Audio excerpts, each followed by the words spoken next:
തന്ത്രം പാളിയെന്ന് ചോദിച്ചാൽ കോൺഗ്രസിൻ്റെ തന്ത്രം പാളി എന്നുള്ളത് തന്നെയാണ് എൻ്റെ അഭിപ്രായം. കാരണം ഈ മനോഹർലാൽ ഖട്ടറിനെ ഈ പറഞ്ഞ ലോക്സഭാ ഇലക്ഷൻ കഴിഞ്ഞ ഉടനെ തന്നെ മാറ്റിയപ്പോൾ തന്നെ അത് കോൺഗ്രസ് തിരിച്ചറിയണമായിരുന്നു. കാരണം ഭരണവിരുദ്ധ വികാരം നല്ല രീതിയിൽ പ്രതിഫലിച്ചിട്ടുള്ള ഹരിയാനയിൽ ഈ പറഞ്ഞ ഖട്ടറിനെ മാറ്റാൻ BJP തീരുമാനിച്ചപ്പോൾ തന്നെ അതിനകത്തൊരു ചേഞ്ച് പ്ലാൻ ചെയ്യുന്നുണ്ടെന്ന് മനസ്സിലാക്കണമായിരുന്നു. ആ കാര്യത്തിൽ കോൺഗ്രസ് പരാജയപ്പെട്ടു എന്നുള്ളതാണ് ഞാൻ വിശ്വസിക്കുന്നത്. കാരണം ഈ നമ്മുടെ സൈനിനെ OBC വിഭാഗത്തിൽ നിന്ന് പരിഗണിക്കുക എന്ന് പറയുന്നത് തന്നെ ഒരു വലിയ കാര്യമാണ് അവരെ സംബന്ധിച്ചിടത്തോളം.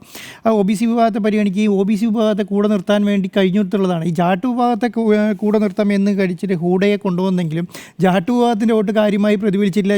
അത് കാര്യമായി കാരണം ഹൂഡയ്ക്ക് അത് ഗുണം ചെയ്തെങ്കിലും പാർട്ടിക്ക് കാര്യമായിട്ട് അത് ഗുണം ചെയ്തിട്ടില്ല എന്നുള്ളതാണ്. അപ്പം ഈ പറഞ്ഞ കർഷക സമരമാണെങ്കിലും അഗ്നിവീർ സമരമാണെങ്കിലും ഈ കുസ്തി താരങ്ങളുടെ സമരമാണെങ്കിലും ഒക്കെ പ്രതിഫലിച്ചത് ലോക്സഭാ ഇലക്ഷനിലാണ്. അതുകൊണ്ടാണ് അഞ്ച് സീറ്റ് പിടിച്ചെടുക്കാൻ പറ്റും. അതിനേക്കാളും വലിയ ഭരണവിരുദ്ധ വികാരം ഉണ്ടായിരുന്നു ഈ പറഞ്ഞ മനോഹർലാൽ ഖട്ടറിനെതിരെ. പക്ഷേ ആ സമയത്തൊന്നും ഈ കോൺഗ്രസ് എപ്പോഴും ചെയ്യുന്ന ഒരു കാര്യം എന്ന് പറയുന്നത് അവർക്ക് എപ്പോഴും അവരുടെ സ്വന്തം വോട്ടുകളേക്കാൾ കൂടുതൽ അവർക്ക് ചിന്നിച്ചിതറിയ വോട്ടുകളാണ് കൂടുതൽ. കാരണം അവരുടെ ഘടകകക്ഷികളെയും അവരുടെ അവരെ സപ്പോർട്ട് ചെയ്യുന്ന ഒരു ആൾക്കൂട്ട വോട്ട് എപ്പോഴും കോൺഗ്രസ് കൂടെ നിർത്താൻ ശ്രമിച്ചിട്ടുണ്ട്. ആ കൂടെ നിർത്താൻ ശ്രമിക്കുന്ന സമയങ്ങളിൽ എല്ലാ സ്ഥലത്തും വിജയിച്ചിട്ടുണ്ട്. ഇപ്പോൾ നമ്മൾ തമിഴ്നാട്ടിൽ നോക്കുകയാണെങ്കിൽ ഈ പറഞ്ഞ സ്റ്റാലിൻ്റെ കേസിൻ്റെ അകത്ത് സ്റ്റാലിൻ 22-23 സീറ്റിൽ മത്സരിക്കാൻ കാരണം എന്തുകൊണ്ടാണ്? കാരണം അവിടെ ഒരു BJPക്ക് ഒരു കടന്നുകയറ്റം ഉണ്ടാകാൻ പാടില്ല എന്നുള്ളതുകൊണ്ട് ചെറിയ വോട്ടുകൾ കിട്ടുന്ന 1% വോട്ടുള്ള CPIക്ക് വരെ സീറ്റ് കൊടുക്കുന്നു. കുറഞ്ഞ സീറ്റുള്ള CPMന് സീറ്റ് കൊടുക്കുന്നു.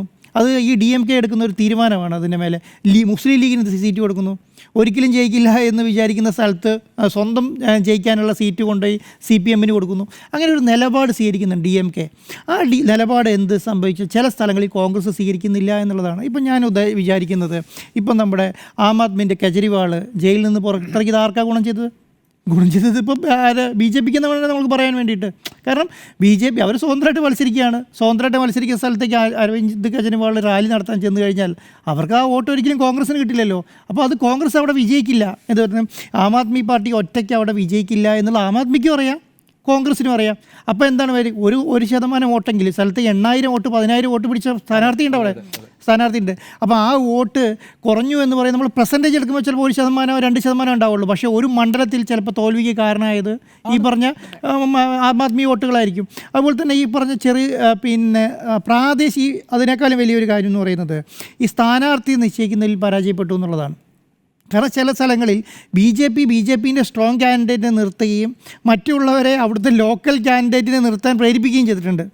ലക്ഷം പറഞ്ഞ പോലെ മാറ്റി അല്ല അവർ MLA മാറ്റിയത് മാത്രമല്ല സ്ട്രോങ് കാൻഡിഡേറ്റിനെ നിർത്തി. അതുകൂടാതെ കോൺഗ്രസിൻ്റെ വോട്ട് പിടിക്കാൻ സാധ്യതയുള്ള സ്വതന്ത്ര കൂടെ നിർത്തിയിട്ടുണ്ട്. കാരണം ഇവർക്ക് അവിടെ അറിയാം. കാരണം നമ്മൾ ഈ CPMൻ്റെ ശക്തി കേന്ദ്രങ്ങളിൽ കൊണ്ടുപോയി CPM സ്ഥാനാർത്ഥി നിൽക്കുന്നതിനൊപ്പം തന്നെ അവർ നമ്മുടെ സ്ഥലങ്ങളിൽ ചില സ്ഥലത്ത് കണ്ടിട്ടില്ലേ പേര് ഇപ്പം പിണറായി വിജയൻ എന്ന് പറഞ്ഞ ഒരാളെ നമ്മൾ നിർത്തും. എന്നാൽ 500 വോട്ടെങ്കിൽ 500 വോട്ട് പിടിക്കുക എന്നുള്ള ലക്ഷ്യത്തോടു കൂടി അങ്ങനെയുള്ളൊരു സംവിധാനം ഈ പറഞ്ഞ ഹരിയാനയിലും ഈ പറഞ്ഞ ജമ്മു ആൻഡ് കാശ്മീരിലും BJP തന്ത്രം ഫൈറ്റ് ചെയ്യുന്നുണ്ട്. അപ്പോൾ അങ്ങനെയുള്ള തന്ത്രങ്ങൾ മെനയുന്നതിൽ ഈ പറഞ്ഞ കോൺഗ്രസ് പല സ്ഥലങ്ങളിലും പരാജയപ്പെട്ടിട്ടുണ്ടെന്നുള്ളതാണ്. അങ്ങനെയുള്ള തന്ത്രങ്ങൾ ഈ പറയുന്ന ഇലക്ഷൻ തന്ത്രം എന്ന് പറയുന്നത് രമേശ് ചെന്നിത്തല എന്ന് പറഞ്ഞതുപോലെ ഭരണവിരുദ്ധ വികാരം മാത്രമല്ല.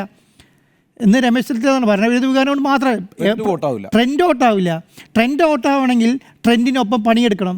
അതിനനുസരിച്ച് ട്രെൻഡ് സെറ്റ് ചെയ്യാൻ ഈ പറഞ്ഞ പ്രതിപക്ഷത്തിന് കഴിയണം. എന്നാൽ മാത്രമല്ല വോട്ടാവുള്ളൂ.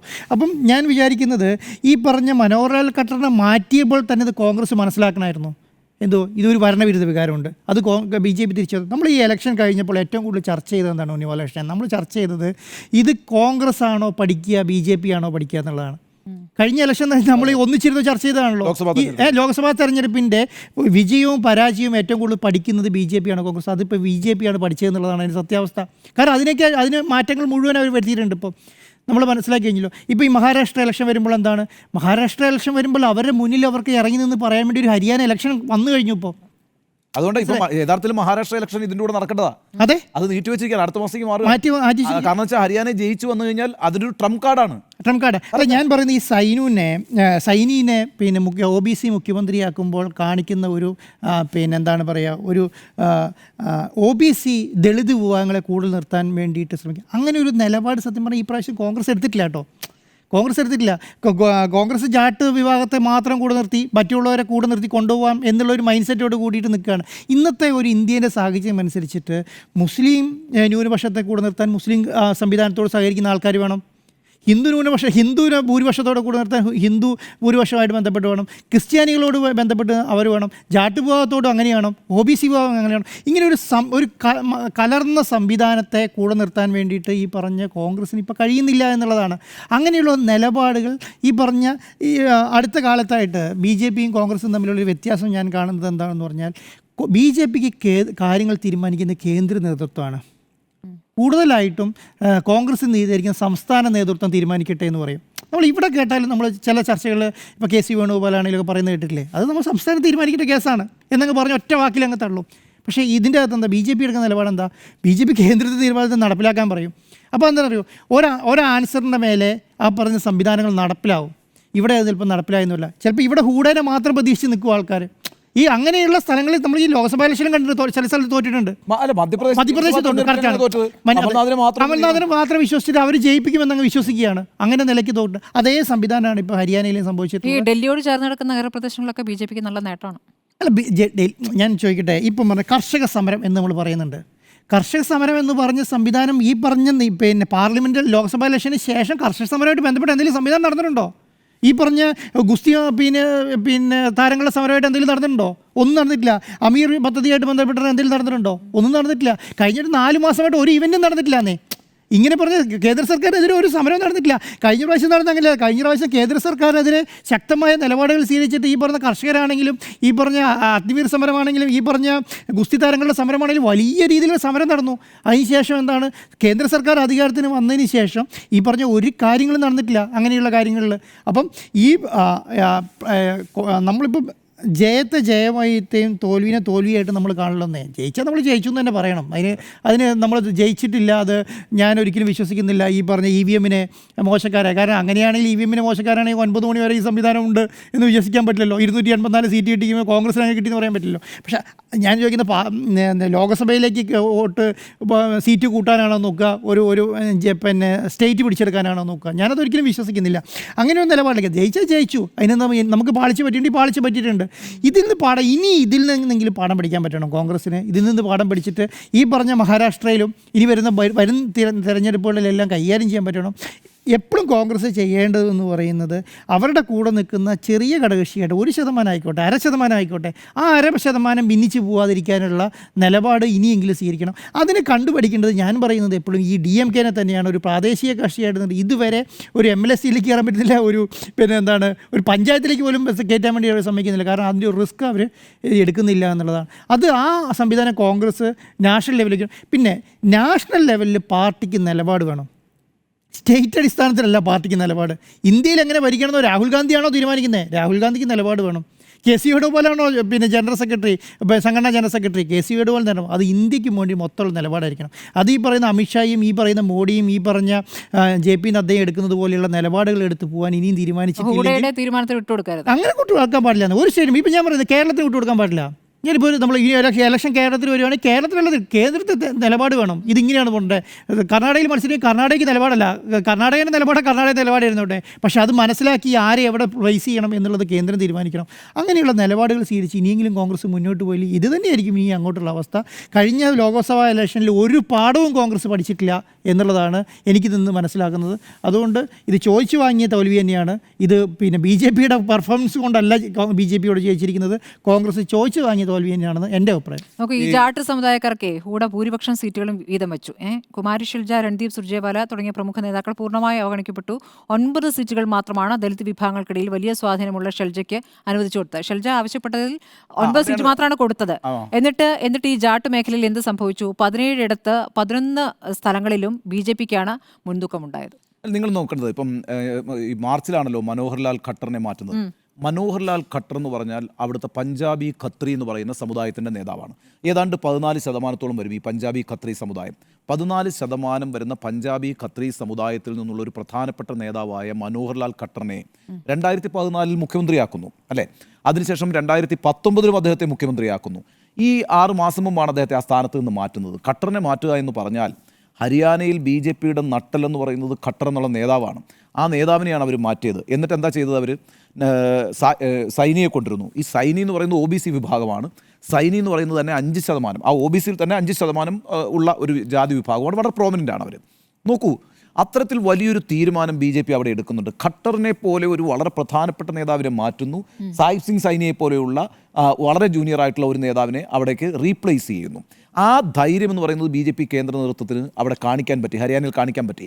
ഇവിടെ നോക്കിക്കേ, ഭൂപീന്ദർ സിംഗ് ഹൂഡ എന്ന് പറഞ്ഞാൽ 77 വയസ്സുള്ളൊരു നേതാവാണ്. ഞാൻ സമ്മതിക്കുന്നു, ഹൂഡയ്ക്ക് അവിടെ ജാട്ട് സമുദായത്തിനുള്ളിൽ വലിയ സ്വാധീനമുള്ള നേതാവ് തന്നെയാണ്. പക്ഷെ നിങ്ങളൊന്ന് നോക്കണം, കുമാരി ഷെൽജ അവിടുത്തെ ദളിത് മുഖമാണ്. 5 തവണയായിട്ട് അവിടെ ലോക്സഭയിൽ ജയിച്ചു വരുന്നൊരു നേതാവാണ്. തുടർച്ചയായിട്ട് 5 തവണയായിട്ട് അവർ വിജയിച്ചു വന്നുകൊണ്ടിരിക്കുന്ന ഒരു നേതാവാണ്.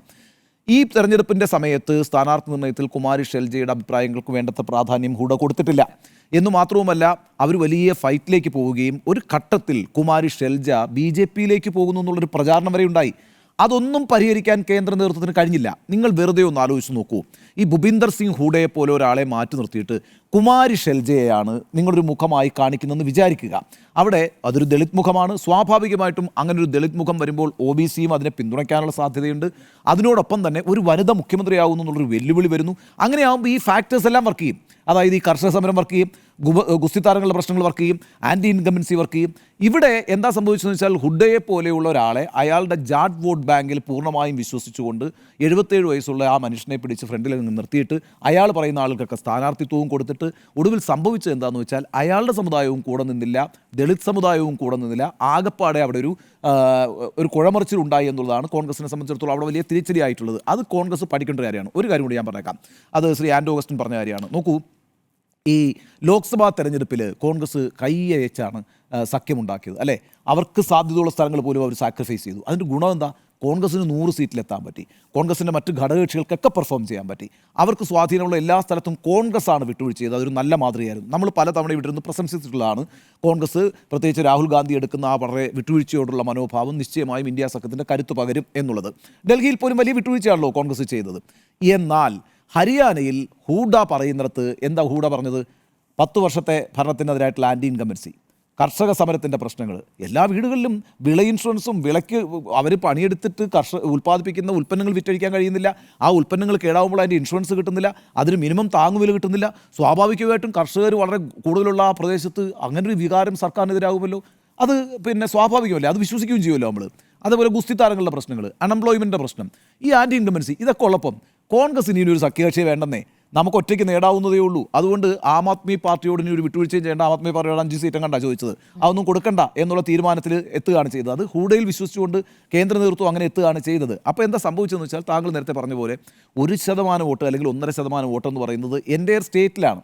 പക്ഷേ ചില മണ്ഡലങ്ങളിൽ അവർക്ക് ഇപ്പോൾ 10,000 വോട്ടിൻ്റെ കാര്യം ഞാൻ പറഞ്ഞില്ലേ, ആം ആദ്മി പാർട്ടി ഒറ്റയ്ക്ക് പിടിച്ചൊരു മണ്ഡലം 10,000 വോട്ടിൻ്റെ ഭൂരിപക്ഷമാണ്. 10,000 വോട്ടാണ് ആം ആദ്മി പാർട്ടി പിടിച്ചത്, 11,123 വോട്ടം കണ്ട്. അതിനേക്കാളും കുറവ് വോട്ടിനാണ് അവിടെ പിന്നെ BJP വിജയിച്ചിരിക്കുന്നത്, അഥവാ കോൺഗ്രസ് തോറ്റിരിക്കുന്നത്. 1 സീറ്റ് പോയല്ലോ.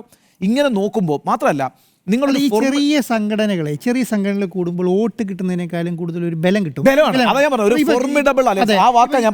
ഇപ്പം രാഹുൽ ഗാന്ധി ഇറങ്ങുന്നതിന്റെ കൂടെ അരവിന്ദ് കെജ്രിവാൾ ഒരു സീറ്റ് കാരണം ഡൽഹി പോലെ അതിർത്തി പങ്കിടുന്ന ഒരു സ്ഥലത്ത്, ഒരു സംസ്ഥാനത്ത് ഒരു അരവിന്ദ് കെജ്രിവാൾ ജയിലിൽ നിന്ന് ഇറങ്ങി വരുമ്പോൾ വലത് കൈ പിടിച്ച് അല്ലെങ്കിൽ ഇടത് കൈ പിടിച്ച് രാഹുൽ ഗാന്ധിയുടെ കൂടെ ഒരു സ്റ്റേജിലേക്ക് വരുന്ന ഇമ്പാക്ട് ഉണ്ടല്ലോ, അത് ത്രൂ ഔട്ട് സ്റ്റേറ്റ് ആണ്. അതാ ഞാൻ പറഞ്ഞത്, 1.5% വോട്ടേ ഉള്ളൂ ആം ആദ്മി പാർട്ടിക്ക്. അതുകൊണ്ട് അവരെ മാറ്റി നിർത്തിയേക്കാം, അവരൊരു കാര്യമല്ല എന്ന് കരുതുന്നതിന് പകരം ഈ പറഞ്ഞ കണക്ക് നിങ്ങൾ ആളുകളെ നിരത്തി നിർത്തിയില്ലേ. ഇപ്പോൾ ഇന്ത്യ മുന്നണി എന്ന് പറഞ്ഞിട്ട് രാഹുൽ ഗാന്ധി നടക്കും, അല്ലെങ്കിൽ ബാക്കി സ്റ്റാലിനും തേജസ്വി യാദവും സീതാറാം യെച്ചൂരിയും ഒക്കെ നിരന്നു നിൽക്കുന്ന ആ ഒരു ചിത്രമുണ്ടാക്കുന്ന ഇമ്പാക്റ്റ് ഉണ്ടല്ലോ, ആ ഇമ്പാക്റ്റ് എന്ന് പറയുന്നത് വളരെ പ്രധാനമാണ്. അത് തെരഞ്ഞെടുപ്പിൽ വളരെ പ്രധാനമാണ്. അതാണ് താങ്കളിപ്പോൾ പറഞ്ഞത്, അതാണ് ഞാൻ പറയാൻ ഉദ്ദേശിച്ചത്. ആ ബലം, ഒരു എന്താ പറയുക, ഒരു ശക്തി പ്രകടനം എന്ന് പറയത്തില്ലേ, അത് കാണിക്കാനുള്ളൊരു അവസരം ഉണ്ടായിരുന്നു. അതാണ് ആ വിട്ടുവീഴ്ചയൊക്കെ ചെയ്തില്ല എങ്കിൽ വലിയ പ്രശ്നമാണ്. ഇനിയിപ്പോൾ നമുക്ക് മഹാരാഷ്ട്ര ഇലക്ഷനിലേക്ക് നമുക്ക് തിരിച്ചെത്തിയാലോ? കുറച്ച് സമയം കൂടിയുള്ളൂ ഈ വിഷയത്തിൽ തന്നെ നിൽക്കാം. ഓക്കെ.